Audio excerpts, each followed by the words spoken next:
Kita ada dalam seri renungan yang mengungkapkan bukti-bukti bahwa Yesus adalah Allah. Dan dalam renungan-renungan sebelumnya, saya sudah memaparkan sejumlah ayat Alkitab yang secara eksplisit menyatakan bahwa Yesus adalah Allah. Dan pada hari ini, saya ingin menyampaikan ayat yang lain lagi. Di dalam Roma pasal yang ke-9, Paulus sedang mengungkapkan perasaan sedihnya karena orang-orang sebangsanya dalam hal ini adalah bangsa Yahudi, mereka tidak percaya kepada Yesus sebagai juru selamat dan Tuhan. Di dalam ayat 1-3, aku mengatakan kebenaran dalam Kristus, aku tidak berdusta, suara hatiku turut bersaksi dalam Roh Kudus bahwa aku sangat berduka cita dan selalu bersedih hati. Bahkan aku mau terkutuk dan terpisah dari Kristus demi saudara-saudaraku, kaum sebangsaku secara jasmani. Jadi ini menunjukkan bahwa Paulus memang sangat sedih karena ketidakpercayaan kaum sebangsanya. Selanjutnya Paulus mengungkapkan apa yang menjadi alasan kesedihannya di dalam ayat yang keempat.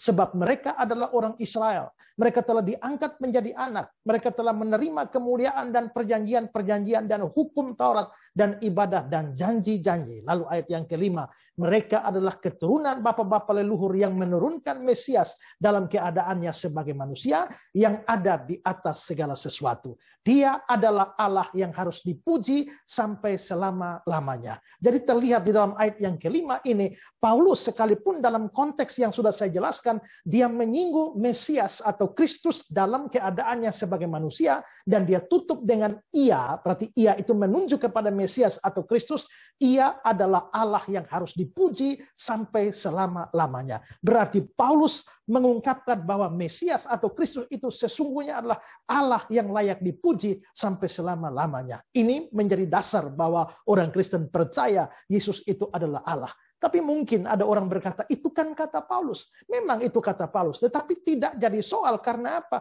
Karena yang menyatakan Yesus itu adalah Allah, itu bukan hanya Paulus. Kita melihat di dalam renungan-renungan sebelumnya. Saya ungkapkan, Yesaya mengatakan dia adalah Allah yang perkasa. El Gibor, Yohanes juga mengatakan firman itu adalah Allah. Thomas memberikan pengakuan bahwa ya Tuhanku dan Allahku. Kalau begitu pengakuan Paulus itu sama dengan pengakuan rasul-rasul yang lain. Dan karenanya ketika Paulus berkata Kristus itu adalah Allah yang harus dipuji selama-lamanya, dia mempunyai ajaran yang sama dengan para rasul yang lain, yakni Yesus Kristus sesungguhnya adalah Allah yang harus dipuji selama-lamanya. Yang percaya katakan amin.